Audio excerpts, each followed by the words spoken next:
Di bawah langit mendung yang selalu kelabu, hidup Sari terasa seperti mimpi buruk yang tak kunjung usai. Setiap pagi ia bangun di gubuk kecilnya yang nyaris roboh, menatap langit dengan harapan kosong. Ia merapalkan doa, meski terkadang ia ragu apakah Tuhan masih mendengarnya. Hidupnya berubah total sejak suaminya meninggal 2 tahun lalu. Kecelakaan tragis di ladang meninggalkan Sari dalam kesendirian, tanpa siapapun untuk bersandar, tanpa anak yang menjadi alasan untuk bertahan. Untuk menghidupi dirinya, Sari mulai menjual jamu keliling desa. Dengan botol-botol jamu yang disusun rapi di dalam bakul, ia menyusuri jalan-jalan berbatu, mengetuk pintu satu persatu. Suaranya yang lembut memanggil, jamu, jamu segar, Bu. Ayo beli." Tapi sebagian besar pintu hanya tertutup rapat. Kadang, ia mendapatkan 1-2 pembeli, cukup untuk membeli nasi dan sayur sederhana untuk hari itu. Namun, hidup Sari bukan hanya dihantui oleh kemiskinan. Ada beban lain yang jauh lebih menyakitkan, mulut-mulut tajam para tetangga. Desa kecil itu, dengan segala keramahannya di permukaan, ternyata penuh dengan bisikan-bisikan keji. Sari menjadi target empuk bagi para ibu-ibu yang merasa terancam dengan keberadaannya sebagai seorang janda muda. Perempuan genit. Dia pasti menggoda suami orang. Janda murahan. Bisikan-bisikan itu bergaung seperti duri yang menusuk hatinya setiap hari. Tidak hanya berhenti di bisikan, para ibu-ibu kerap melabrak Sari di tengah jalan. "Jangan terlalu sering senyum-senyum ke suami orang, Sari. Jangan pikir kami tidak tahu maksudmu," kata salah seorang ibu dengan tatapan sinis. Sari hanya bisa menunduk. Tangannya gemetar, bakul jamu di pundaknya terasa semakin berat. Ia ingin membela diri, ingin berteriak bahwa semua itu tidak benar, tapi apa gunanya? Tidak ada yang akan percaya. Dalam diamnya, Sari memendam sakit hati yang semakin dalam. Setiap tuduhan dan hinaan itu seperti menyiram api kecil dalam hatinya dengan bensin. Api itu terus membesar, menjalar, membakar setiap sisa ketenangan yang pernah ia miliki. Malam-malamnya semakin sunyi. Di dalam gubuknya yang dingin, Sari sering menangis sendirian. Ia menatap foto almarhum suaminya yang sudah mulai pudar. "Kenapa kamu meninggalkanku secepat ini?" bisiknya sambil memeluk foto itu erat. Namun, tak ada jawaban, hanya angin malam yang berhembus melalui celah-celah dinding bambu. Setiap malam, ia bertanya-tanya, apa salahku?" Ia mengingat kembali kehidupannya bersama suaminya dulu. Mereka adalah pasangan sederhana yang hidup dari hasil bercocok tanam. Tidak pernah sekalipun ia merasa perlu mengkhianati suaminya. Tapi mengapa setelah suaminya tiada, dunia seolah memutuskan untuk menghukumnya tanpa alasan? Hari itu, hujan deras mengguyur desa. Tapi Sari tetap keluar dengan bakul jamunya. Tubuhnya yang mungil terbungkus selendang tipis yang sudah basah kuyup. "Jamu, jamu segar, Bu," suaranya gemetar, bercampur dengan dingin dan kelelahan. Hanya ada sedikit orang di luar rumah. Beberapa ibu yang duduk di bawah teras sambil bergosip mulai menunjuk-nunjuk ke arahnya. "Dia pasti sengaja kehujanan biar terlihat kasihan," kata seorang ibu dengan tawa mengejek. "Ah, siapa yang peduli? Janda seperti dia memang tidak tahu malu," sahut yang lain. Mendengar itu, Sari mempercepat langkahnya. Hujan yang dingin tidak mampu menyaingi perih yang menusuk hatinya. Ia tiba di sebuah rumah besar milik seorang juragan kaya, Pak Hadi. Pak Hadi adalah salah satu sedikit orang yang baik kepadanya. Lelaki itu sering membeli jamunya dan bahkan memberinya uang lebih. Tapi sikap baik Pak Hadi justru menambah bahan gosip di desa. "Janda itu pasti menggoda Pak Hadi. Jangan-jangan dia punya hubungan dengan Pak Hadi di belakang istrinya." Sari mengetuk pintu dengan ragu. Istri Pak Hadi, Bu Sri, membukakan pintu. Tatapan matanya tajam, penuh kebencian. "Apalagi yang kau mau, Sari? Uang? Atau suami orang?" katanya tanpa basa-basi. Sari terkejut. Ia mencoba menjelaskan bahwa ia hanya ingin menawarkan jamu, tapi Bu Sri memotongnya dengan kasar. "Pergi dari sini sebelum aku menyeretmu keluar," bentaknya sambil menutup pintu dengan keras. Sari berdiri di depan pintu itu, terdiam. Hujan terus mengguyurnya, membuat tubuhnya menggigil. Ia ingin menangis, tapi air matanya sudah habis. Dengan langkah lunglai, ia berjalan menjauh, meninggalkan rumah besar itu dan semua hinaan yang terus menghantuinya. Malam itu, Sari tidak bisa tidur. Hatinya gelisah, penuh dengan emosi yang bercampur aduk. Ia merasa marah, kecewa, dan tidak berdaya. Apakah aku harus pergi dari desa ini? Pikirnya. Tapi kemana ia akan pergi? Gubuk kecil itu adalah satu-satunya tempat yang ia miliki. Ia tidak punya keluarga, tidak punya teman. Hidupnya seperti kapal tanpa arah di tengah badai. Namun, di tengah keputusasaan itu, muncul sebuah ide. Jika dunia tidak memberinya keadilan, maka ia harus menciptakan keadilannya sendiri. Ia tidak tahu bagaimana caranya, tapi satu hal yang pasti, ia tidak akan terus diam. Ia tidak akan membiarkan dirinya diinjak-injak lagi. Sari berdiri dari pembaringannya, menatap keluar jendela. Hujan sudah reda, digantikan oleh langit malam yang gelap tanpa bintang. Di bawah kegelapan itu, ada sesuatu yang berubah dalam dirinya. Api di hatinya tidak lagi membakar dengan rasa sakit, tetapi dengan tekad. Ia tidak tahu apakah keputusannya benar atau salah, tetapi ia tahu bahwa ia harus melakukan sesuatu. Dengan langkah pasti, ia keluar dari gubuknya. Angin malam yang dingin menyentuh kulitnya, tetapi ia tidak peduli. Di bawah sinar rembulan yang redup, Sari memulai perjalanan baru. Perjalanan untuk menemukan kembali dirinya dan membuktikan kepada dunia bahwa ia bukan seperti yang mereka pikirkan. Hari itu, matahari terik membakar desa, tapi Sari tetap berjalan ke pasar dengan bakul jamunya. Ia sudah terbiasa menghadapi tatapan penuh curiga dan bisikan-bisikan tajam setiap kali melewati kerumunan. Tapi ia tetap bertahan, berusaha menutup telinga dari hinaan yang terus-menerus menghujani dirinya. Ia hanya ingin menjual jamu, cukup untuk membeli makanan agar ia bisa bertahan hidup satu hari lagi. Namun, takdir hari itu lebih kejam dari biasanya. Saat Sari sedang menawarkan jamunya di pasar, tiba-tiba seorang ibu bernama Buminah, salah satu warga yang paling lantang menggunjingnya, menghampirinya dengan wajah penuh amarah.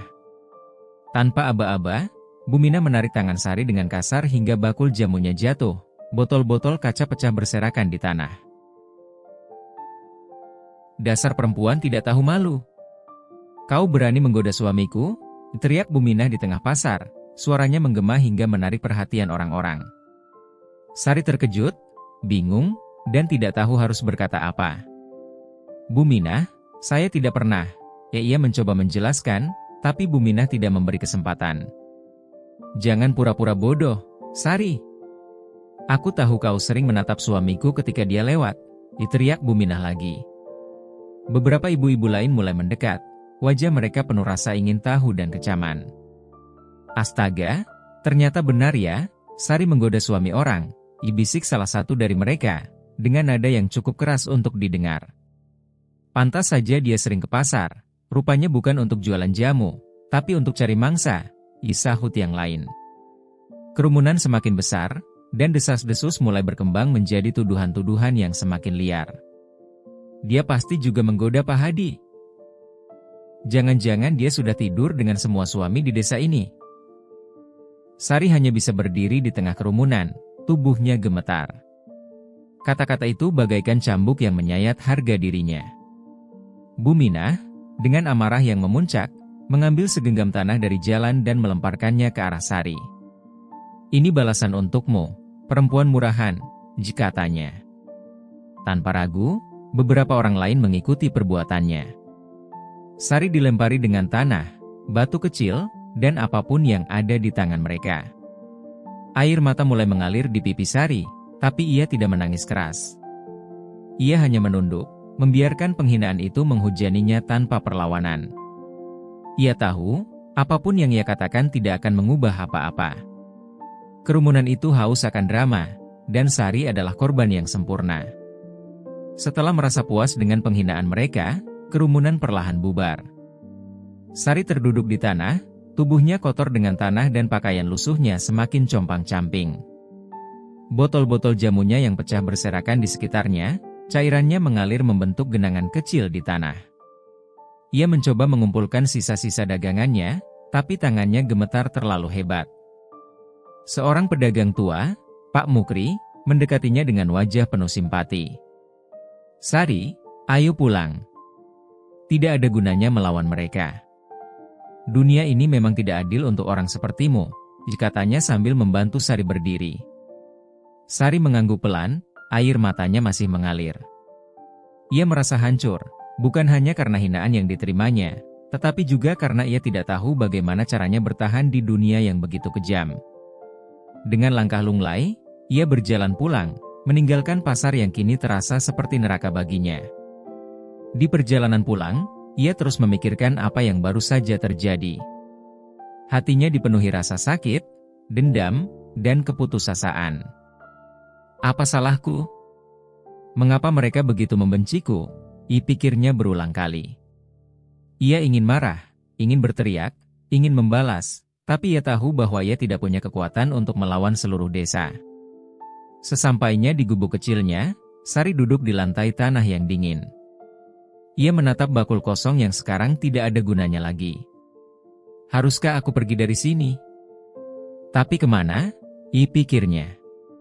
Air mata kembali mengalir, tapi kali ini ia menangis keras, meluapkan semua emosi yang selama ini ia tahan. Malam itu, Sari tidak tidur. Ia duduk di sudut gubuknya, memeluk lutut sambil memikirkan nasibnya. Api kecil dalam hatinya mulai menyala kembali, bukan hanya karena dendam, tetapi juga karena tekad untuk membuktikan bahwa ia bukan seperti yang mereka pikirkan. Dunia telah menghancurkannya, tapi ia tidak akan membiarkan dirinya tetap hancur. Sari tahu bahwa hidupnya tidak akan mudah, tapi ia juga tahu bahwa ia harus bangkit. Jika dunia tidak memberinya keadilan, maka ia harus menciptakan keadilannya sendiri. Malam itu, angin dingin menusuk kulit, tetapi Sari tidak beranjak dari tempatnya di depan gubuk kecilnya. Ia hanya duduk di atas tikar tua yang sudah berlubang, memeluk lutut sambil menatap bulan yang bersinar redup di langit malam. Perutnya keroncongan, suara yang sudah menjadi temannya setiap malam. Tapi malam ini, rasa lapar itu terasa jauh lebih menyakitkan, bercampur dengan perasaan hampa dan keputusasaan yang semakin menghimpit. Kenapa hidupku begini, Tuhan? Apa salahku? Bisiknya pelan, suara yang nyaris tertelan oleh angin. Sari menarik napas panjang, mencoba menenangkan hatinya yang bergejolak. Tetapi, ingatan tentang kejadian di pasar tadi siang kembali menyerang pikirannya. Wajah-wajah yang mencemooh, tawa sinis, dan tatapan penuh kebencian itu bagaikan hantu yang terus menghantuinya. Ia menggigit bibirnya, menahan air mata yang hampir tumpah lagi. Apakah aku memang pantas hidup seperti ini? Pikirnya. Hari-harinya semakin gelap. Jamu-jamu yang ia bawa setiap pagi jarang ada yang membeli. Para ibu-ibu di desa dengan sengaja menghindarinya, bahkan beberapa pria yang dulu ramah sekarang menolak berbicara dengannya karena takut memancing masalah dengan istri mereka. Di warung, jika Sari duduk untuk membeli secangkir teh, suara bisikan dan tawa kecil selalu mengikutinya, seolah-olah ia adalah badut yang mereka hina demi kesenangan. Ia pernah mencoba berbicara dengan kepala desa, berharap mendapatkan sedikit perlindungan. Tetapi, kepala desa hanya mengangguk tanpa memberi solusi apapun. Kamu harus menjaga sikap, Sari. Warga desa memang mudah salah paham, katanya dengan nada yang lebih menyalahkan daripada membantu. Sari kembali ke gubuknya malam itu dengan tangan kosong. Bakul jamunya masih penuh dengan botol-botol yang tak laku, dan ia tidak punya uang untuk membeli makanan. Ia hanya meminum segelas air yang tinggal setengah di kendi tuanya, mencoba mengisi kekosongan di perutnya dengan harapan palsu bahwa ia tidak terlalu lapar. Kegelapan di gubuknya malam itu terasa lebih pekat. Sari menyalakan lampu minyak kecil yang nyalanya redup, mencoba memberikan sedikit cahaya dalam hidupnya yang seakan terus dibayang-bayangi kegelapan. Ia menatap bayangannya sendiri di dinding. Wajahnya yang dulu cerah dan penuh harapan, kini tampak tirus dan letih. Kerutan kecil mulai muncul di sudut matanya, bekas dari tangis yang tak terhitung jumlahnya. Mungkin aku memang ditakdirkan untuk hidup seperti ini, katanya pada dirinya sendiri. Tetapi, di sudut hatinya, ada bisikan lain yang menolak menyerah. Esoknya, seperti biasa, ia kembali menjajakan jamu. Langkah kakinya berat, tubuhnya lemah karena tidak ada makanan yang masuk sejak kemarin. Namun, ia tahu jika ia berhenti, maka ia akan benar-benar hancur. Saat melewati sebuah rumah, ia melihat seorang anak kecil yang sedang bermain di halaman. Anak itu tersenyum padanya, senyum yang polos dan tulus, sesuatu yang sudah lama tidak Sari temui. Hati Sari terasa hangat sejenak. Ia berhenti dan mengeluarkan botol jamu kecil dari bakulnya. "Ini, nak, minumlah. Ini baik untuk kesehatan," katanya sambil menyerahkan botol itu kepada anak kecil tersebut. Sang ibu keluar dari rumah dan melihat Sari memberikan jamu itu. Namun, bukannya marah atau mencemooh, wanita itu justru mengangguk kecil. "Terima kasih, Sari. Kami butuh jamu itu," katanya dengan suara pelan. Momen itu kecil, tapi cukup untuk memberikan secercah harapan bagi Sari. Tidak semua orang membencinya, pikirnya. Masih ada orang-orang yang bisa melihat kebaikannya. Namun, harapan kecil itu segera pupus ketika ia kembali ke pasar. Seorang pria desa mendekatinya dengan tatapan penuh kebencian. "Sari, jauhkan dirimu dari anak-anakku. Aku tidak mau mereka terpengaruh oleh perempuan seperti kamu," teriaknya, menarik perhatian orang-orang di sekitarnya. Sari hanya bisa menunduk dan pergi tanpa berkata apa-apa. Lagi-lagi, ia diperlakukan seperti sampah, seseorang yang tidak pantas dihormati atau bahkan dianggap manusia. Langkah kakinya semakin berat, dan air mata mengalir tanpa bisa ia tahan lagi. Malam itu, Sari kembali duduk di depan gubuknya, seperti malam sebelumnya. Tapi kali ini, hatinya dipenuhi pertanyaan yang lebih besar. Kenapa Tuhan? Kenapa aku harus mengalami semua ini? Apakah hidupku memang tidak berharga? Angin malam bertiup pelan, seolah menjawab kegundahan hatinya dengan keheningan. Dalam diam itu, Sari mulai merasakan api kecil yang menyala di dalam dirinya. Api itu adalah amarah, bukan hanya kepada orang-orang yang menghina dan menyakitinya, tetapi juga kepada dirinya sendiri yang terlalu lama membiarkan hal ini terjadi. "Aku harus berubah," bisiknya dengan suara gemetar. "Aku harus keluar dari kehancuran ini. Aku tidak akan membiarkan mereka terus-menerus menghancurkanku." Malam itu, di bawah langit yang dipenuhi bintang-bintang, Sari memutuskan untuk melawan. Malam itu, cerita nenek tua itu terus terngiang di kepala Sari. Gua angker di tengah hutan, tempat yang jarang didatangi orang karena dianggap penuh bahaya dan misteri. Siluman ular yang konon bisa memberikan kekayaan luar biasa, tapi dengan syarat yang berat. Kata-kata nenek itu terdengar seperti panggilan. Sari duduk di atas tikar usangnya, merenungkan kehidupan yang terus-menerus menindasnya. "Jika aku tetap seperti ini, aku akan mati perlahan," pikirnya. Ia mengingat hinaan, fitnah, dan perlakuan buruk warga desa. Ia merasakan kemarahan yang sudah lama ia pendam mulai mendidih. Hidupnya telah hancur, apalagi yang perlu ia takutkan? Malam itu, ia tidak bisa tidur. Pikirannya terus berputar. Ia tahu cerita itu mungkin hanya dongeng, tetapi bagian kecil di hatinya menginginkan itu nyata. Jika siluman ular itu benar-benar ada, mungkin ini adalah satu-satunya cara baginya untuk mengakhiri semua penderitaannya. Ia bisa membalas dendam kepada mereka yang telah menyakitinya. Ketika fajar tiba, keputusan telah ia ambil. Dengan sisa tenaga yang ia miliki, Sari mengemas beberapa barang penting, sebotol air, sedikit makanan, dan sebuah selendang tua milik mendiang suaminya. Ia tidak tahu apa yang akan ia temui, tetapi ia harus mencoba. Setelah matahari mulai condong ke barat, ia meninggalkan gubuknya. Langkahnya mantap, meskipun hati kecilnya masih diliputi ketakutan. Hutan itu tidak terlalu jauh, tapi jalannya terjal dan penuh rintangan. Pohon-pohon besar berdiri seperti raksasa, dengan akar-akar yang mencuat ke permukaan seperti tangan yang ingin mencengkeram. Ketika ia memasuki hutan, suasana berubah menjadi mencekam. Semakin jauh ia melangkah, semakin gelap hutan itu, meskipun matahari belum sepenuhnya tenggelam. Udara terasa dingin dan lembab. Suara burung dan serangga yang biasa ia dengar di desa menghilang, digantikan oleh keheningan yang menakutkan. Setelah beberapa jam berjalan, Sari akhirnya sampai di depan sebuah gua besar yang gelap. Pintu masuknya dihiasi oleh akar-akar pohon yang tebal, dan bau tanah basah menyengat hidungnya. Tubuhnya bergetar, bukan hanya karena dingin, tetapi juga karena rasa takut yang mulai menjalari dirinya. Nenek itu bilang aku harus memanggilnya dengan hati yang tulus, bisiknya pada dirinya sendiri, mengingat cerita nenek tua. Sari berdiri di depan gua, menutup matanya, dan mulai berdoa dalam hati. Ia memanggil siluman ular itu, meminta bantuan dan kekuatan untuk membalas dendam kepada orang-orang yang telah menghancurkan hidupnya. Suaranya bergetar, tetapi ia tidak mundur. Tiba-tiba, angin dingin bertiup kencang dari dalam gua, membuat rambutnya yang kusut berantakan.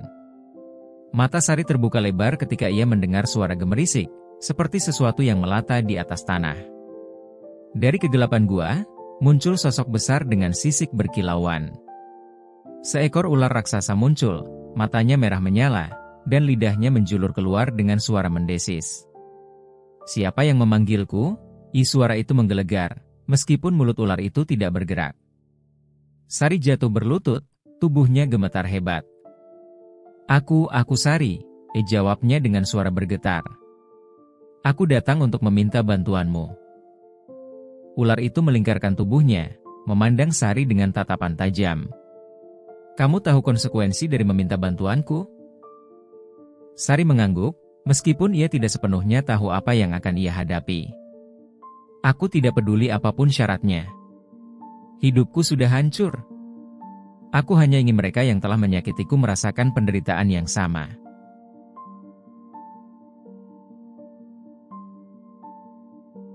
Siluman ular itu tertawa, suara yang terdengar seperti gemuruh guntur. "Keinginanmu dipenuhi dengan amarah. Tapi baiklah, aku akan membantumu. Namun, setiap bantuan memiliki harga yang harus dibayar." "Sebutkan harganya," jawab Sari dengan suara pelan.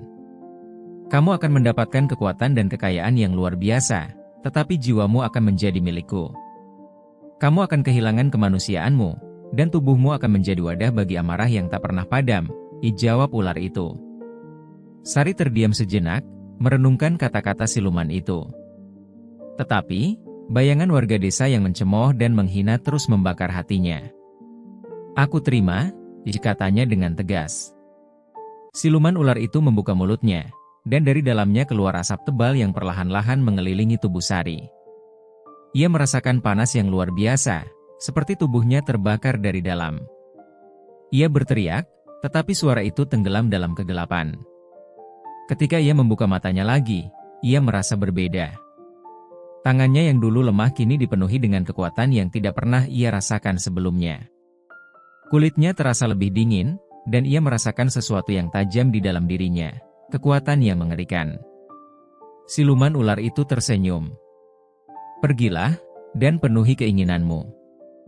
Tapi ingat, waktumu tidak abadi. Hanya dendam yang bisa mempertahankan kekuatan ini." Sari berdiri, menatap ke arah desa dari kejauhan. Ia tahu bahwa hidupnya tidak akan pernah sama lagi. Malam itu terasa lebih dingin dari biasanya. Angin yang bertiup lembut membawa aroma tanah basah dan daun yang membusuk, menyelimuti udara dengan aura misterius. Sari, dengan obor kecil di tangannya, menembus belantara hutan yang jarang dijamah manusia. Langkahnya pelan tapi mantap, meski rasa takut mulai menyelinap ke dalam hatinya. Pepohonan tua menjulang tinggi di sekelilingnya, dengan akar-akar besar yang mencuat dari tanah seperti lengan monster yang siap mencengkeram. Sesekali, bayangan aneh melintas di ujung penglihatannya, membuatnya menoleh dengan panik. Namun, ia terus melangkah, berusaha mengabaikan perasaan tidak nyaman yang semakin menghantuinya. Suara burung hantu menggema di kejauhan, disusul oleh gemerisik daun yang terdengar seperti bisikan. Sari berhenti sejenak, memandangi sekeliling dengan waspada. Apakah ini pertanda buruk? Pikirnya. Tetapi ia menepis rasa takut itu. Ia sudah memutuskan untuk melanjutkan perjalanan ini, tidak peduli apapun yang menghadangnya. Langit di atas semakin gelap, hampir tidak ada cahaya bulan yang menembus lebatnya dedaunan. Obor kecil di tangannya adalah satu-satunya sumber cahaya, tapi nyalanya mulai redup, seperti enggan melawan kegelapan yang pekat. Sari menggenggam obor itu lebih erat, berusaha melindungi api kecilnya dari angin malam yang ganas. Setelah berjalan selama hampir 1 jam, Sari mulai merasakan kelelahan. Kakinya yang telanjang sudah lecet karena batu-batu tajam dan ranting-ranting yang berserakan di tanah. Ia berhenti sejenak di bawah sebuah pohon besar, menarik napas panjang. "Aku harus sampai ke gua itu," bisiknya pada dirinya sendiri, mencoba menguatkan hati. Namun, baru saja ia melanjutkan langkahnya, suara gemeretak terdengar dari semak-semak di dekatnya. Sari tertegun, matanya melebar, dan jantungnya berdetak kencang. Ia menoleh ke arah suara itu, mencoba mencari tahu apa yang menyebabkannya. "Siapa di sana?"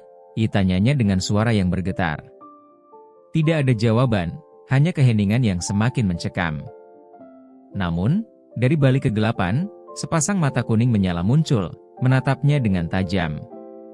Tubuh Sari membeku, obor di tangannya bergetar. Ia tidak tahu apa yang sedang mengintainya, tapi ia merasa bahaya sudah sangat dekat. Dengan cepat, ia mundur beberapa langkah, mencoba menjaga jarak dari makhluk itu. Tetapi makhluk tersebut tidak bergerak, hanya terus menatapnya. Setelah beberapa detik yang terasa seperti selamanya, mata itu menghilang begitu saja, meninggalkan Sari dalam kebingungan dan ketakutan. "Aku harus cepat," pikirnya. Ia mempercepat langkahnya, melupakan rasa lelah dan sakit di kakinya. Semakin jauh ia masuk ke dalam hutan, semakin berat langkahnya. Rasanya seperti ada sesuatu yang menahannya, seperti hutan itu tidak ingin ia mencapai tujuannya. Akhirnya, setelah perjalanan yang terasa seperti berjam-jam, Sari melihat sebuah celah besar di antara pepohonan. Gua itu terlihat jelas di depannya, gelap dan mencekam, dengan pintu masuk yang dihiasi oleh akar-akar tebal yang melingkar seperti ular. Ia mendekati gua itu dengan hati-hati, mencoba mengatur napasnya yang memburu. Udara di sekitar gua terasa lebih dingin, hampir menusuk kulitnya. Bau tanah lembab bercampur dengan sesuatu yang aneh, seperti aroma darah yang sudah mengering. Sari berdiri di depan pintu gua, menatap ke dalam kegelapan yang tampak tidak berujung. Ia tahu bahwa langkah ini tidak bisa diambil kembali. Begitu ia masuk, hidupnya tidak akan pernah sama lagi. Tetapi rasa dendam dan sakit hati yang telah ia pendam selama ini memberinya keberanian. Ia memejamkan matanya, mengingat semua penghinaan dan perlakuan buruk yang telah ia terima dari warga desa. "Aku tidak punya pilihan lain," katanya pelan. Dengan tangan yang gemetar, ia melangkah masuk ke dalam gua, meninggalkan cahaya obornya di belakang, dan menyambut kegelapan yang akan mengubah hidupnya selamanya. Suasana dalam gua terasa lebih mencekam dibandingkan sebelumnya. Udara dingin menusuk kulit, dan suara tetesan air dari stalaktit menciptakan irama yang menambah kesan suram. Cahaya keemasan samar-samar memantul dari dinding gua, bersumber dari sisi ular raksasa yang melingkar di tengah ruangan. Sisiknya berkilauan seperti emas murni, dan mata merahnya menatap tajam, seolah menembus jiwa Sari. Tubuh Sari bergetar, bukan hanya karena ketakutan, tetapi juga rasa takjub. Ia tidak pernah melihat sesuatu yang begitu mengerikan sekaligus memukau. Ular itu tidak seperti makhluk biasa, auranya memancarkan kekuatan luar biasa, seolah-olah ia adalah penguasa kegelapan. Tiba-tiba, ular raksasa itu bergerak. Tubuhnya yang panjang dan besar melingkar dengan anggun, menciptakan suara gemeretak yang menggema di seluruh gua. Mata merahnya tidak pernah lepas dari Sari, memperhatikan setiap gerakan kecilnya. Kemudian, sesuatu yang tidak terduga terjadi. Tubuh ular itu mulai bersinar terang, dan perlahan berubah. Sisik emasnya mencair menjadi jubah hitam yang berkibar meski tidak ada angin. Dalam sekejap, di hadapan Sari berdiri seorang pria tampan dengan rambut panjang hitam mengkilap, matanya tetap merah menyala seperti darah. Ia tersenyum tipis, menunjukkan karisma yang mengintimidasi. "Apa yang kau cari, wanita?" tanya pria itu, suaranya menggema di seluruh ruangan. Suaranya dalam dan berat, membawa kekuatan yang tak terbantahkan. Sari mencoba menenangkan dirinya, meskipun lututnya terasa lemas. Dengan suara yang hampir bergetar, ia menjawab, Aku ingin kekayaan. Aku ingin balas dendam pada mereka yang menginjak-injak hidupku. Raja ular tersenyum lebih lebar, memperlihatkan gigi putih yang kontras dengan bibirnya yang merah. Ia berjalan perlahan mendekati Sari, setiap langkahnya seperti melayang di atas tanah. Kekayaan dan balas dendam, ya? Permintaan yang sering kudengar dari manusia sepertimu. Tapi, apakah kau tahu harga yang harus kau bayar untuk itu? Sari menatapnya dengan mata penuh tekad, meskipun di dalam hatinya ada keraguan yang samar. Aku tidak peduli apa yang harus kubayar. Hidupku sudah hancur. Aku tidak punya apa-apa lagi untuk kehilangan. Mendengar jawaban itu, Raja Ular tertawa pelan, suara tawanya menggema seperti musik yang menghantui. Manusia selalu berkata begitu, katanya. Tapi ketika waktunya tiba, mereka selalu menyesali kesepakatan mereka. Ia mengangkat tangannya, dan tiba-tiba sebuah cermin besar muncul di depan Sari. Cermin itu tidak memantulkan bayangannya, melainkan memperlihatkan kehidupan warga desa yang tengah menggunjingnya. Sari melihat ibu-ibu yang dulu menghina dan melemparinya dengan tanah, para lelaki yang memandangnya dengan mata penuh nafsu, dan anak-anak yang melempari gubuknya dengan batu. Apakah kau yakin ingin menghancurkan mereka? Tanya Raja Ular. Mereka yang telah membuatmu menderita? Sari mengepalkan tangannya, rasa sakit yang ia pendam selama ini muncul kembali dengan kekuatan penuh.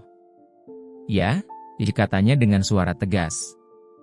Mereka harus merasakan apa yang aku rasakan. Aku ingin mereka menderita seperti aku. Raja Ular tersenyum puas. Ia mengulurkan tangannya ke arah Sari, telapak tangannya terbuka. Kalau begitu, ambil ini. Dari tangannya, muncul sebuah batu kecil berwarna merah menyala, seperti bara api. Batu itu tampak biasa, tetapi memancarkan energi yang begitu kuat hingga Sari bisa merasakannya dari jarak beberapa meter.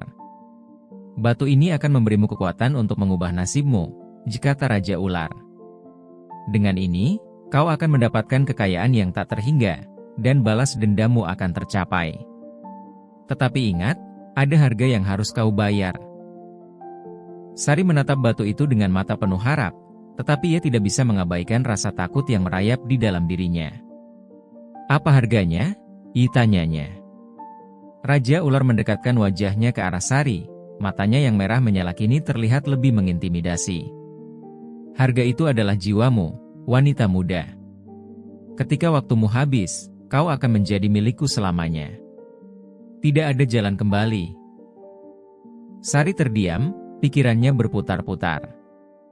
Ini adalah kesempatan yang ia tunggu-tunggu.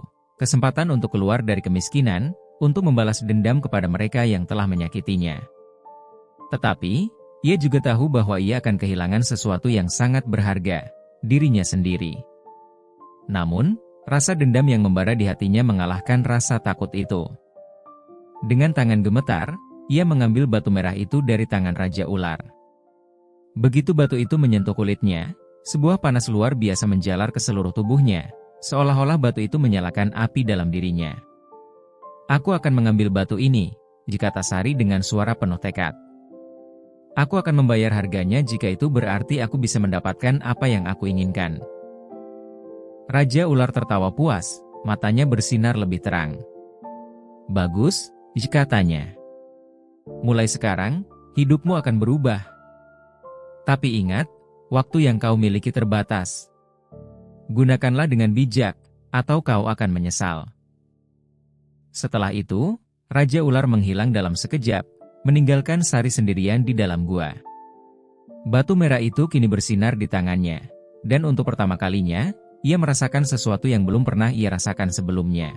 Kekuatan Raja Ular menatap Sari dengan tatapan penuh kemenangan. Senyuman licik di wajahnya menguat, membuat udara di dalam gua semakin terasa menekan. Kau telah setuju, wanita. Maka mulai saat ini, hidupmu bukan lagi milikmu, katanya dengan suara dingin yang menggema di seluruh gua. Sari merasa jantungnya berdegup kencang, antara ketakutan dan tekad yang bercampur menjadi satu. Ia tahu keputusan ini tidak akan pernah bisa ia tarik kembali, tetapi dendam yang membara di hatinya membuatnya rela menghadapi apapun. Raja Ular mengulurkan tangannya, mengisyaratkan agar Sari mendekat. Langkah pertama untuk mengikat perjanjian ini adalah menyerahkan dirimu kepadaku, katanya.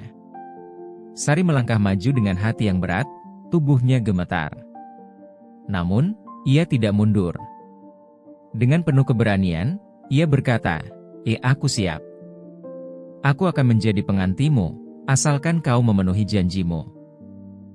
Raja Ular tertawa kecil, suara tawanya terdengar seperti rintik hujan yang jatuh di atas batu, dingin dan penuh misteri. Ia mengangkat tangannya, dan tiba-tiba ruangan gua berubah. Cahaya emas yang sebelumnya redup kini menyala terang, memantulkan kilauan dari dinding-dinding gua yang basah. Di tengah ruangan, muncul sebuah altar besar yang terbuat dari batu hitam mengkilap. Berbaringlah di atas altar itu, perintah Raja Ular. Sari melangkah ke altar dengan langkah ragu. Ia merasa takut, tetapi ia tidak membiarkan ketakutan itu menguasainya. Saat tubuhnya berbaring di atas batu dingin tersebut, ia merasakan energi yang aneh meresap ke dalam tubuhnya. Raja Ular mendekat, dan ia mulai melafalkan mantra dalam bahasa yang tidak dimengerti oleh Sari. Dari tangannya, muncul sinar merah yang melingkari tubuh Sari. Panas yang luar biasa menyengat kulitnya, membuatnya ingin berteriak, tetapi ia menahan diri. Dalam sekejap, tubuh Sari terasa ringan, seolah-olah ia melayang di udara. Ia melihat bayangan dirinya sendiri, wajahnya, tubuhnya, semuanya melayang di hadapannya, kemudian menghilang perlahan-lahan. Sekarang kau milikku, kata Raja Ular sambil menatapnya dengan tatapan tajam. Tubuh dan jiwamu telah menjadi bagian dari kerajaan bawah tanahku. Kau tidak akan pernah bisa mundur dari perjanjian ini. Namun, di tengah rasa takut dan sakit, Sari juga merasakan sesuatu yang baru. Ada kekuatan yang luar biasa mengalir dalam dirinya. Ia merasa berbeda, lebih kuat, lebih berani, dan lebih tak terkalahkan. Raja Ular berdiri di samping altar, mengulurkan tangannya untuk membantu Sari bangkit. Sekarang aku akan memberikan apa yang kau inginkan, katanya. Ia menjentikan jarinya, dan tiba-tiba, di hadapan Sari muncul pemandangan yang tidak masuk akal. Gubuk reyotnya yang kecil dan usang berubah menjadi rumah besar dengan dinding dari batu bata kokoh, beratapkan genting merah yang berkilauan di bawah sinar bulan. Halaman depan rumahnya dipenuhi dengan kebun bunga yang indah, dan di depannya berdiri kereta kuda yang megah, lengkap dengan kuda putih yang gagah. Kekayaan ini adalah milikmu, kata Raja Ular. Namun ingat, kau hanya memiliki waktu terbatas. Ketika waktumu habis, kau harus kembali padaku sebagai pengantin sejatiku.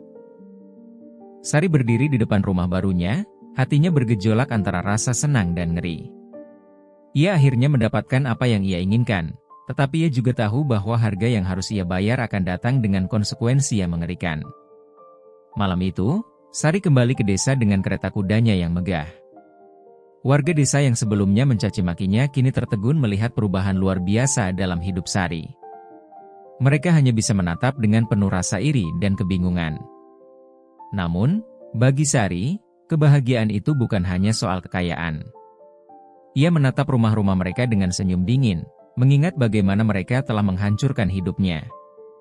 Ini baru permulaan, pikirnya dalam hati. Mereka akan menyesali semua yang telah mereka lakukan padaku. Kepulangan Sari ke desa menjadi kejutan besar bagi semua orang. Ia tidak lagi berjalan dengan langkah gontai sambil membawa keranjang jamu di punggungnya. Kini ia menaiki kereta kuda berhiaskan emas, lengkap dengan kusir yang mengenakan seragam mewah. Di lehernya tergantung kalung berlian yang memantulkan sinar matahari pagi, membuat semua mata tertegun melihatnya. Rumah reyotnya yang dulunya hampir roboh kini telah digantikan oleh sebuah rumah megah bertingkat 2, dengan dinding putih bersih dan pintu berlapis kayu jati. Taman rumahnya dipenuhi bunga-bunga yang tertata rapi, air mancur kecil menghiasi halaman depan, dan lampu-lampu lentera tergantung indah di setiap sudut. Warga desa yang dulunya mencemoohnya kini berdiri di pinggir jalan, melongo melihat perubahan drastis itu. Beberapa dari mereka berbisik, mencoba mencari jawaban atas keajaiban ini. Apakah dia mendapat warisan? Mungkin dia menikah dengan pria kaya di kota. Atau, jangan-jangan dia menjual jiwanya ke makhluk halus? Namun, tidak ada satupun dari mereka yang berani bertanya langsung kepada Sari. Mereka yang dulu menghina dan mencaci kini menundukkan kepala setiap kali Sari lewat. Bahkan para ibu-ibu yang pernah melabraknya kini datang dengan senyuman palsu, membawa hadiah kecil seperti buah atau kue, berharap mendapat simpati. Bu Sari, rumahnya luar biasa sekali, kata seorang ibu dengan nada manis, sesuatu yang tak pernah Sari dengar sebelumnya.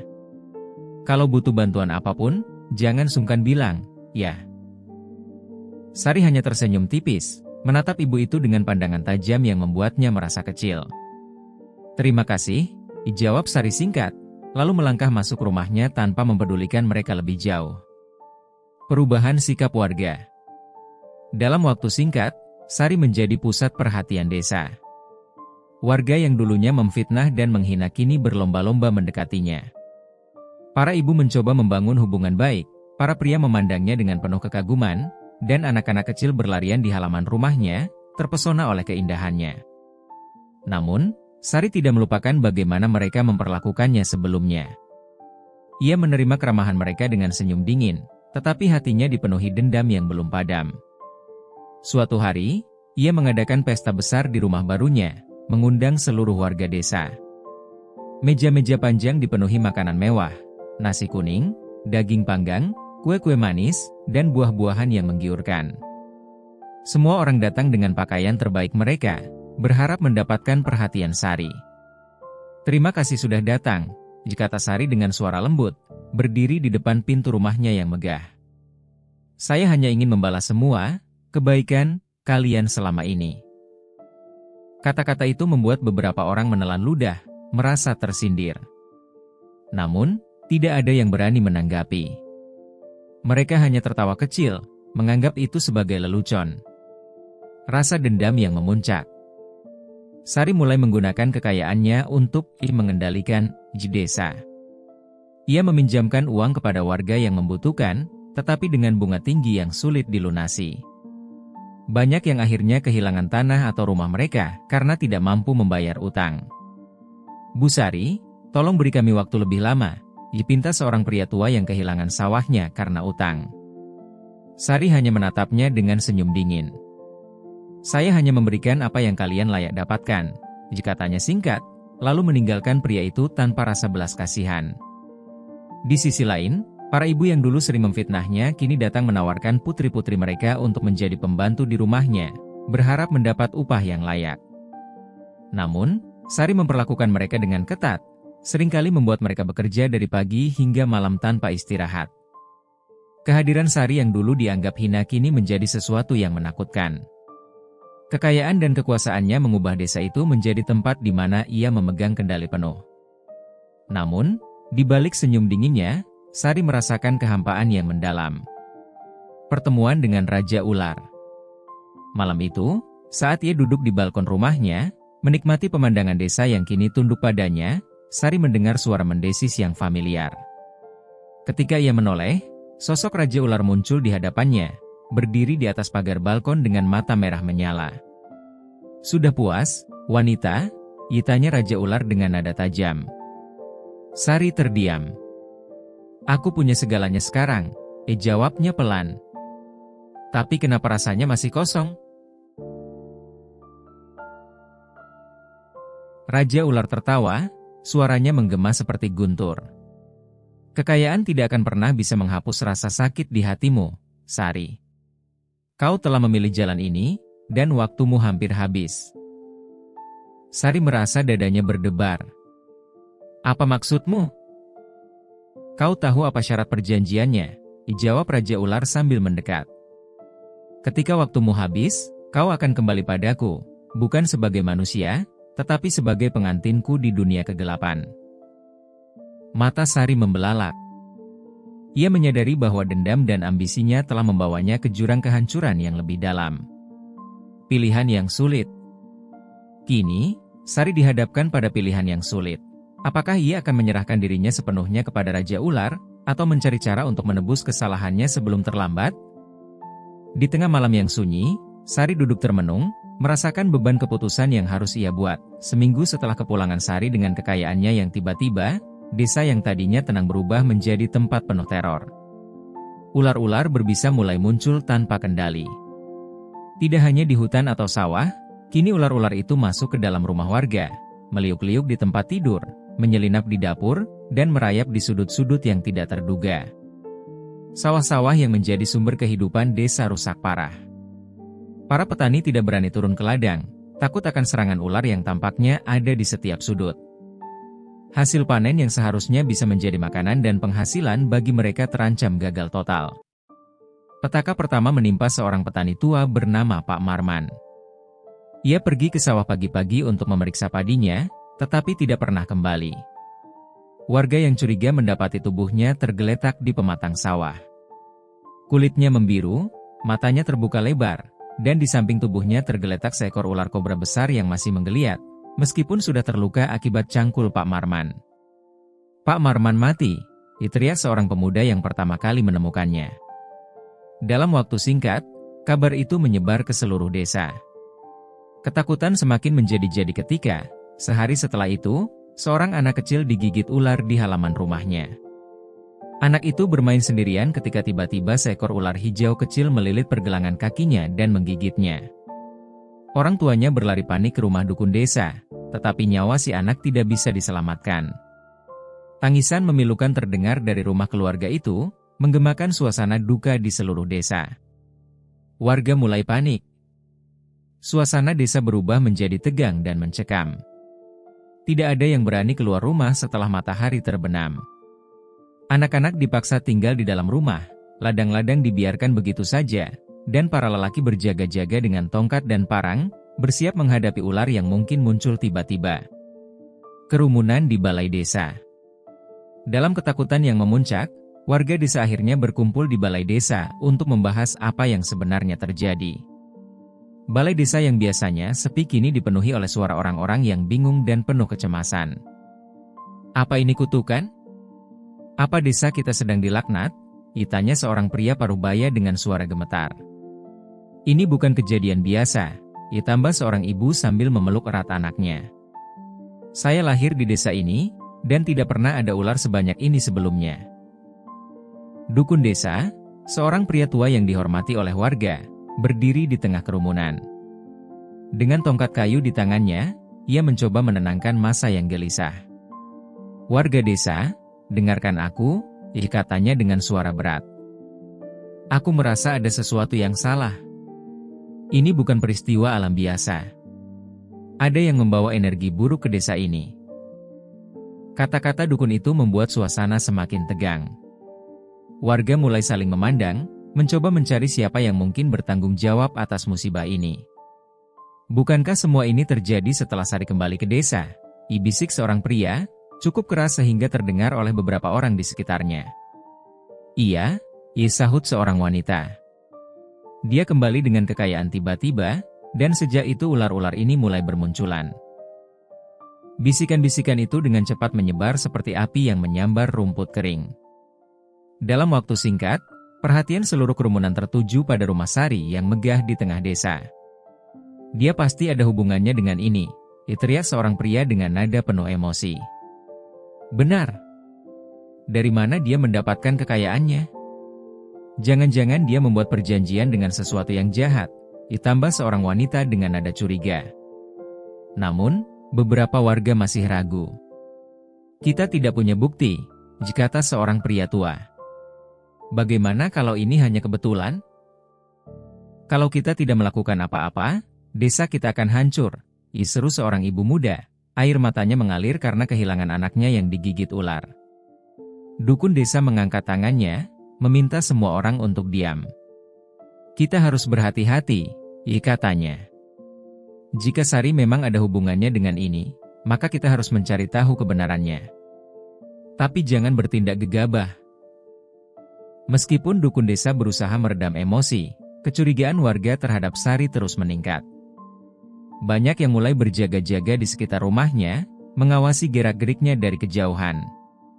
Sari merasakan tekanan.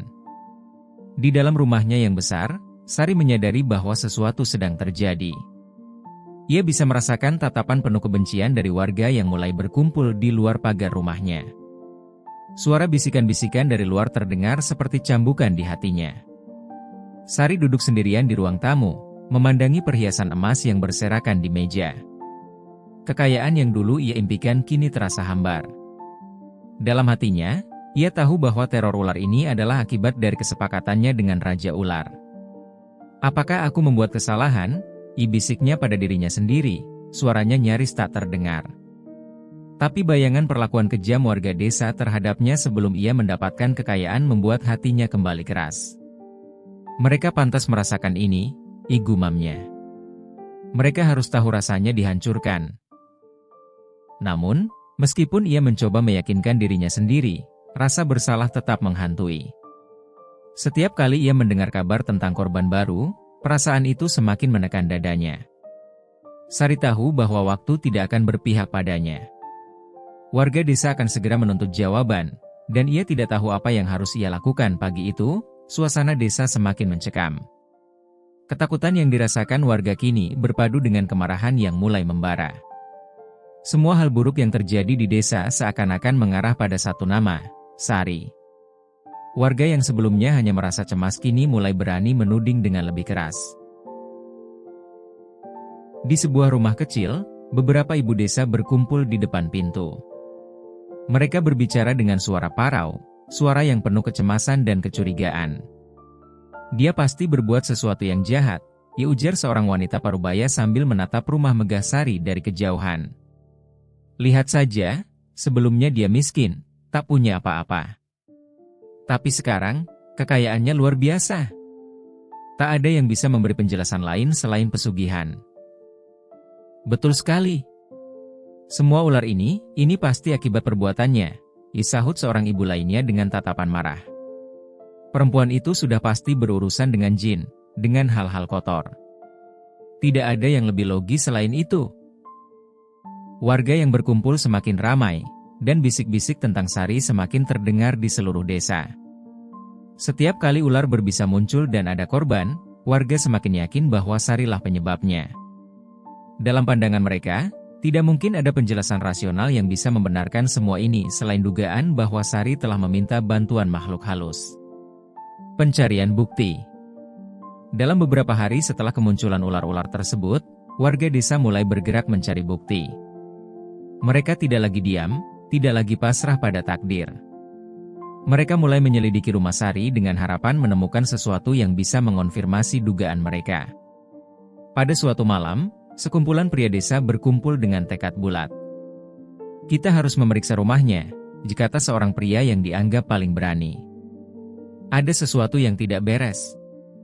Kita tak boleh diam lagi." Dengan langkah hati-hati, mereka menuju ke rumah Sari yang megah, yang kini tampak semakin mencolok di tengah desa yang sederhana.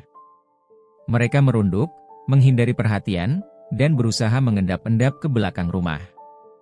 Setelah menemukan pintu belakang yang tidak terkunci, mereka memutuskan untuk masuk secara diam-diam. "Jika kita menemukan apa-apa yang aneh, kita akan langsung melaporkannya kepada dukun desa," kata pria yang memimpin pencarian itu. "Kita harus tahu apakah ini benar-benar perbuatan Sari." Rumah Sari yang besar dan mewah itu berbeda jauh dengan rumah-rumah lain di desa. Langit-langitnya tinggi, dindingnya dihiasi kain sutra, dan ruangan-ruangan besar penuh dengan perabotan mewah. Beberapa perhiasan emas tergeletak di meja, dan cahaya lilin menerangi setiap sudut rumah. Namun, meskipun tampak seperti istana, ada sesuatu yang terasa sangat dingin di dalamnya, seolah-olah rumah itu menyimpan rahasia yang menakutkan. Mereka mulai memeriksa setiap ruang, membuka pintu-pintu yang terkunci, dan berusaha mencari sesuatu yang bisa menjelaskan kejanggalan ini. Akhirnya, salah seorang pria menemukan sebuah ruangan tersembunyi di balik rak buku. Pintu kecil di balik rak itu terbuka perlahan, mengungkapkan sebuah kamar yang dipenuhi dengan simbol-simbol aneh dan bau harum yang tajam. Di tengah ruangan itu terdapat sebuah patung ular raksasa, dengan batu permata yang bersinar di mata patung tersebut. Di sekeliling patung, ada beberapa dupa yang masih menyala, dan sebuah buku tebal yang tampak sangat kuno diletakkan di atas meja. Buku itu terbuka di halaman yang menunjukkan gambar ular dengan lidah terjulur dan tulisan-tulisan yang tidak dimengerti oleh mereka. Ini bukti," salah seorang pria berseru. "Lihat, dia pasti melakukan pesugihan." Konfrontasi dengan Sari. Dengan hati yang berdebar dan perasaan penuh curiga, mereka keluar dari rumah dan menuju ke rumah Sari untuk menghadapinya. Sari sedang duduk di ruang tamu, tampak tenang seolah tidak mengetahui apa yang sedang terjadi.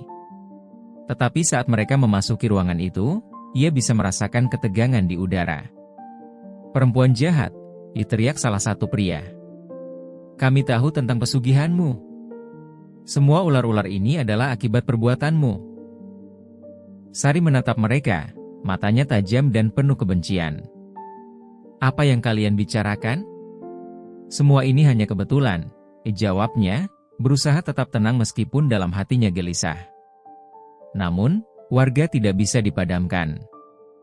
Mereka menunjukkan buku dan patung ular yang mereka temukan di ruang tersembunyi. "Lihat ini. Bukti yang tak terbantahkan," seorang pria berkata dengan nada marah. "Kamu telah melakukan hal jahat, Sari. Semua ular ini datang karena kamu." Wajah Sari berubah, namun ia tidak menunjukkan rasa takut. Ia malah tertawa dingin. "Kalian pikir kalian bisa menilai aku hanya dari ini? Tidak ada yang tahu bagaimana hidupku. Aku berhak atas ini semua." Namun, kata-kata itu tidak cukup untuk menenangkan warga desa yang sudah dipenuhi amarah.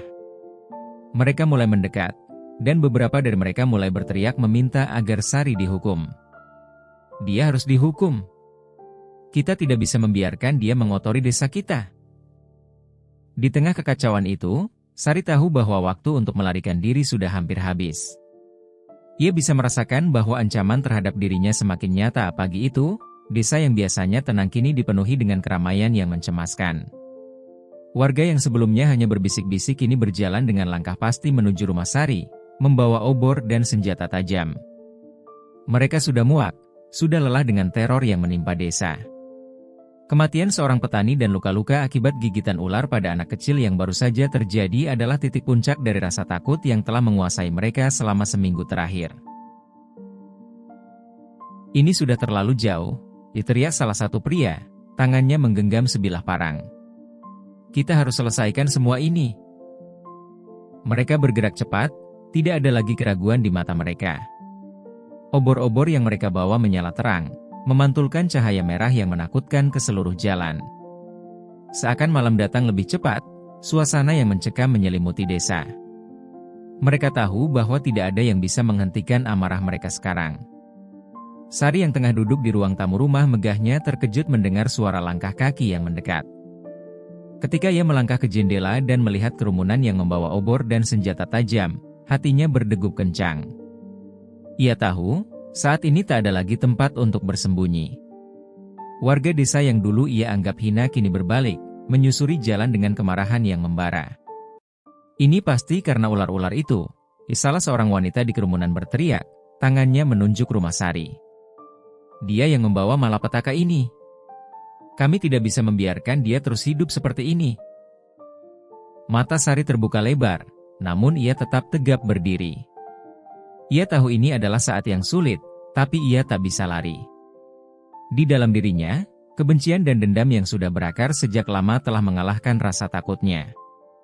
Hatinya seperti beku, seakan sudah tak ada lagi ruang untuk penyesalan. "Mereka datang untukku," gumamnya pelan, "tapi aku akan menunjukkan mereka siapa aku sekarang." Dengan langkah yang mantap, ia berjalan ke pintu depan, membuka pintu kayu yang kokoh, dan berdiri menghadapi amukan massa yang sudah semakin dekat. "Berhenti," teriak Sari dengan suara yang tegas, berusaha membungkam kebisingan yang semakin menggema. "Apa yang kalian inginkan dariku? Kalian yang mengusirku dulu, sekarang kalian datang dengan kebencian yang tidak berdasar." Namun, teriakan Sari tidak bisa menghentikan amarah warga. Seorang pria yang tampak sangat marah menegur dengan kasar, "Tidak ada yang peduli dengan alasanmu, Sari. Semua yang terjadi di desa ini adalah akibat perbuatanmu." Obor yang dibawa warga semakin dekat, nyala api memantulkan bayangan-bayangan gelap yang menakutkan di sekitar rumah. Warga semakin beringas, menuntut agar Sari menyerahkan dirinya dan dihukum atas perbuatannya yang mengakibatkan kehancuran di desa mereka. "Dia harus dihukum," teriak seorang pria lain yang sudah terbakar amarah. "Dia telah mengundang bencana, dan kita tidak bisa membiarkannya begitu saja. Sari merasa suasana semakin panas, dan ia tahu jika tidak segera bertindak, semuanya akan berakhir buruk. Ia berpikir sejenak, mencoba meredam emosinya yang semakin memuncak. "Jika kalian ingin menghukumku, maka lakukanlah," katanya dengan suara yang lebih tenang, meski di dalam hatinya bergejolak. "Namun, ingatlah bahwa kalian bukan tanpa dosa. Kalian semua menghina, membuang aku begitu saja. Kalian mengutuk aku di belakang, sementara kalian tak tahu apa yang aku hadapi." Namun, kata-kata itu tidak bisa lagi menahan amukan massa yang semakin tak terkendali. Mereka mulai menyerbu masuk ke halaman rumah Sari, meneriakkan berbagai sumpah serapah dan ancaman. Sari berdiri tegap, tak bergerak, menatap mereka dengan pandangan tajam yang penuh kebencian. Mereka tidak melihat wanita yang pernah mereka hina, yang dulu hanya seorang janda malang, miskin, dan tak berdaya. Mereka melihat sosok yang telah menyakiti desa mereka, yang telah mengubah nasib mereka dengan cara yang tidak mereka pahami. Mereka merasa takut, bingung, dan marah pada saat yang bersamaan. "Sari," teriak seorang ibu dari kerumunan. "Kau telah merusak semuanya. Semua yang kami miliki sekarang terancam." Saat itulah Sari merasakan cengkeraman kebencian yang semakin kuat dalam dirinya. Ia merasa bahwa ini adalah puncaknya. Tak ada lagi jalan kembali. "Jika kalian ingin menghancurkan aku, maka datanglah," kata Sari dengan suara dingin, wajahnya berubah menjadi penuh amarah dan determinasi. "Aku tidak takut lagi. Kalian telah membuatku menjadi seperti ini.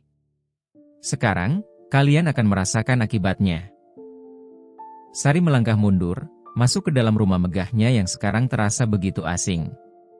Warga yang mendekat tidak tahu bahwa di balik ketegaran wanita itu ada kemarahan yang telah lama terkubur. Mereka hanya melihat sosok janda kaya yang telah menimbulkan malapetaka. Namun, Sari tahu satu hal yang pasti, ia tidak akan membiarkan siapapun menghancurkannya tanpa perlawanan. Kebakaran itu terjadi begitu cepat, seolah-olah api datang dari dalam hati warga yang marah. Mereka tidak memberi Sari kesempatan untuk membela diri, atau bahkan memberikan penjelasan. Warga yang sudah terbakar dengan amarah dan ketakutan terhadap teror ular, memutuskan bahwa pembalasan harus dilakukan. Api pertama kali dinyalakan oleh seorang pria tua yang sudah lama memendam kebencian terhadap Sari. Dengan sebuah obor, ia melemparkannya ke atap rumah megah yang baru dibangun oleh Sari. "Ayo, bakar semuanya," teriak seorang wanita sambil melompat ke depan, memegang obor lain dan melemparkannya ke dinding rumah. Sari yang terkejut dan ketakutan hanya bisa berdiri terpaku. Asap hitam mengepul ke udara, menggelapkan langit yang sudah mendung. Api mulai melahap kayu-kayu yang membentuk dinding rumah. Nyala api yang tinggi menghanguskan semuanya. Warga yang dulu menghina, kini berdiri dengan rasa puas, meskipun kebencian masih terbayang jelas di wajah mereka. Mereka melihat dengan senyum kemenangan, seolah pembakaran itu adalah cara mereka untuk mendapatkan kembali apa yang mereka rasa telah dicuri oleh Sari. "Sari, jangan pikir kau bisa lari dari apa yang telah kau lakukan," teriak seorang ibu yang membawa anak-anaknya. "Kau akan merasakan akibatnya." Namun, saat itu Sari sudah tidak bisa lagi berpikir jernih. Matanya berputar-putar, berusaha mencerna kenyataan yang terjadi begitu cepat. Rumah yang dibangun dengan darah dan air mata, tempat di mana ia merasa bangga bisa memiliki segala yang dulu tidak dimilikinya, kini sedang dibakar habis. Setiap obor yang dilemparkan terasa seperti pukulan ke dalam hatinya. Setiap bara api yang menyentuh dinding rumahnya adalah seperti luka yang semakin dalam. Sari berlari, tubuhnya lemas dan terengah-engah, berusaha menjauh dari amukan massa yang semakin liar. Ia berlari ke arah hutan, mencari tempat untuk bersembunyi, tempat di mana ia bisa melupakan sejenak dunia yang begitu kejam baginya. Langkah kaki Sari terdengar terputus-putus, udara malam yang dingin membuat tubuhnya menggigil. Tanah basah menempel di telapak kakinya yang telanjang, dan napasnya memburu. Air mata mengalir tanpa henti di wajahnya, bercampur dengan tanah dan keringat. Dia tidak tahu kemana harus pergi. Hatinya penuh dengan amarah, namun di sisi lain, ada rasa kesedihan yang dalam, rasa hilang yang sulit dijelaskan. Rumahnya kini menjadi tumpukan abu. Semua yang ia miliki, semuanya yang ia perjuangkan, kini telah lenyap dalam sekejap mata. Sari terus berlari ke dalam hutan yang gelap. Pepohonan tinggi dan rapat membuat jalannya semakin sulit. Setiap langkah terasa semakin berat, dan ia semakin jauh dari desa yang dulu menjadi tempatnya bertahan hidup. Tetapi, di tengah kegelapan, ada satu hal yang semakin jelas dalam pikirannya. Ia tidak bisa lagi kembali. Kenapa aku harus dihukum seperti ini? Pikirnya. Apa yang salah dengan keputusanku? Apa yang salah dengan diriku? Setiap pertanyaan itu menggema dalam hati Sari, tetapi tidak ada jawaban yang datang. Tidak ada yang bisa mengerti penderitaannya, bahkan dirinya sendiri. Dalam kesendiriannya, ia merasakan betapa kuatnya penyesalan yang menggerogoti hatinya. Namun, penyesalan itu datang terlambat. Ia kini sudah kehilangan semuanya. Sari terjatuh di sebuah batu besar di pinggir hutan, terengah-engah, tubuhnya gemetar. Di bawah sinar bulan yang redup, ia menatap hutan yang gelap, merasakan kesendirian yang mendalam. Tak ada lagi rumah, tak ada lagi harta yang bisa ia banggakan. Sari berjalan terburu-buru kembali ke hutan, meskipun kegelapan semakin pekat dan udara semakin dingin.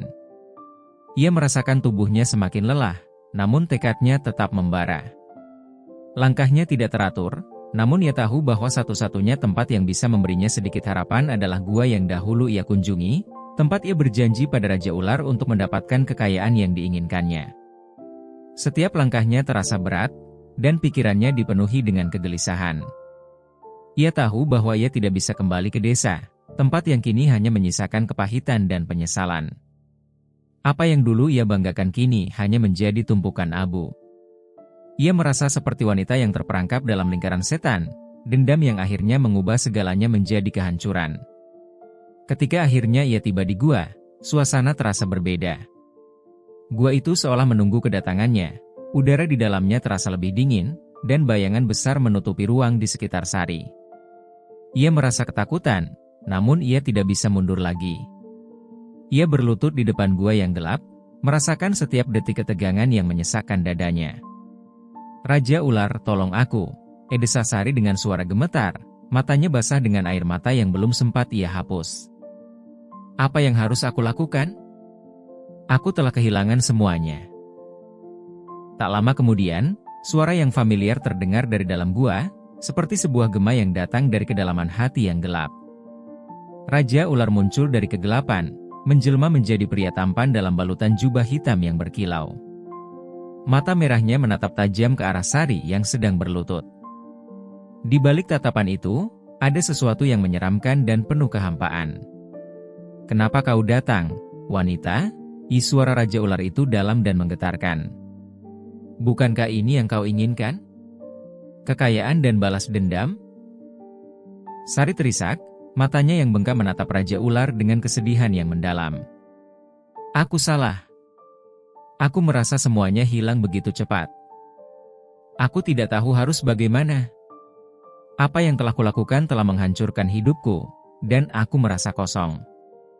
Aku ingin mengubah semuanya.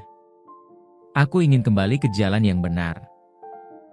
Raja Ular tertawa rendah, suaranya serak dan penuh keangkuhan. "Itulah harga dari dendammu, wanita. Kau memintanya dengan harga yang mahal, dan sekarang kau harus menerima akibatnya." Sari merasakan tubuhnya semakin gemetar. Ada perasaan tercekik, seperti ia tidak bisa bernapas di bawah tatapan tajam Raja Ular. Setiap kata yang diucapkan Raja Ular seakan-akan menembus langsung ke dalam jiwanya. Tidak ada lagi yang bisa ia lakukan. Tidak ada jalan kembali. Raja Ular melangkah lebih dekat, menatap Sari dengan senyuman licik di wajahnya. "Kau sudah memilih jalanmu, dan sekarang kau milikku. Semua yang kau miliki, kekayaan, kekuatan, bahkan hidupmu, adalah milikku sekarang. Dendammu telah selesai, tetapi sebagai harganya, kau harus melayani aku seumur hidupmu." Sari menundukkan kepala, rasa sakit yang dalam menyesaki dadanya. Ia ingin menangis, namun tidak ada air mata yang keluar. Ia merasa terperangkap dalam keputusan yang telah ia buat, dan kini ia harus menanggung semua akibatnya. "Apa yang harus aku lakukan?" bisiknya, hampir tidak terdengar oleh dirinya sendiri. Raja Ular mendekatkan wajahnya ke wajah Sari, dan dengan senyum penuh kecaman, ia berkata, "Kau tidak punya pilihan. Kau akan melayani aku dan melakukan apa yang kuperintahkan. Itu adalah takdirmu sekarang. Tidak ada yang bisa mengubahnya." Sari hanya bisa menatap kosong ke arah Raja Ular.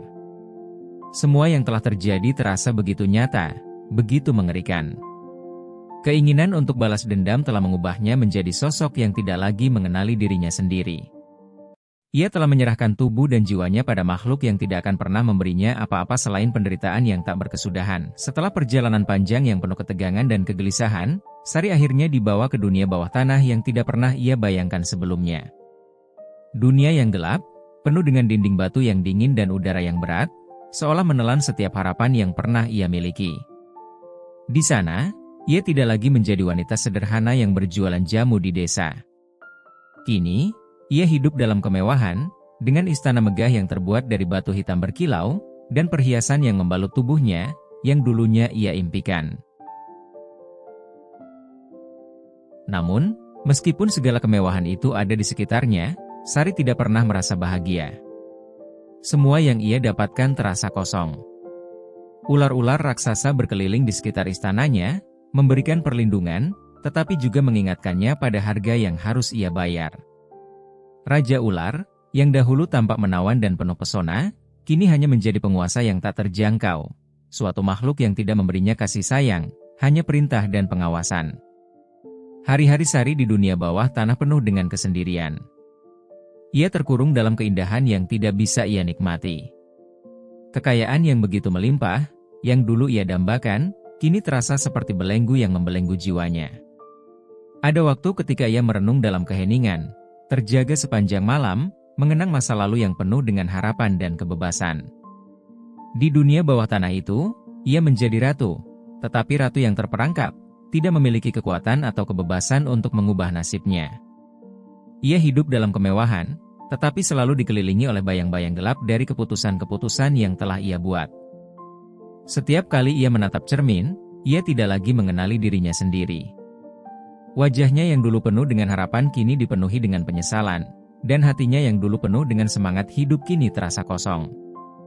Hari demi hari, Sari belajar bahwa kekayaan tidak bisa menghapus rasa kehilangan. Tidak ada jumlah emas atau permata yang bisa menggantikan ketenangan yang hilang. Meskipun ia memiliki segala yang bisa dibeli dengan uang, ia tidak bisa membeli kebahagiaan sejati. Dan setiap kali ia berusaha mengingkari kenyataan, suara hatinya yang penuh penyesalan semakin keras terdengar. Raja Ular, yang kini menjadi penguasa mutlak di dunia itu, tidak pernah menunjukkan kasih sayang atau empati.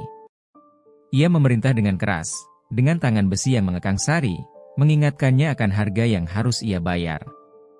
Setiap perintah yang diberikan adalah peringatan bahwa ia adalah milik Raja Ular, bahwa ia telah menjual jiwanya untuk kekayaan yang ternyata hanya membawa kehancuran.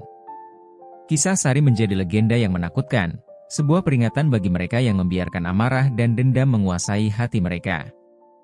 Dendam yang pada awalnya tampak memberikan kemenangan dan kekuatan, pada akhirnya hanya membawa penderitaan dan kesendirian. Dalam pencariannya akan balas dendam, Sari telah mengorbankan lebih dari yang bisa ia bayangkan. Keinginannya untuk mendapatkan kembali yang telah hilang membawanya pada jalan yang kelam, jalan yang tidak bisa ia munduri. Hidupnya yang dulunya penuh dengan kemungkinan kini telah tertutup. Sari tinggal di dunia yang gelap, terperangkap dalam kemewahan yang tidak bisa mengisi kekosongan hatinya. Ia adalah contoh dari mereka yang telah memilih jalan pintas, yang membiarkan amarah menguasai hidup mereka, tanpa menyadari bahwa ada harga yang jauh lebih besar yang harus dibayar. Kisah ini mengingatkan kita bahwa hidup bukan hanya tentang apa yang kita miliki, tetapi tentang bagaimana kita memperlakukan orang lain dan bagaimana kita memilih untuk hidup dengan hati yang penuh kasih. Dendam dan kebencian hanya akan membawa kehancuran, dan seringkali, kita harus membayar harga yang sangat mahal untuk pilihan-pilihan yang kita buat dalam kemarahan. Dan bagi Sari, tak ada lagi jalan kembali. Ia terjebak dalam dunia yang gelap, hidup dalam kemewahan yang hanya mengingatkan dirinya pada penyesalannya.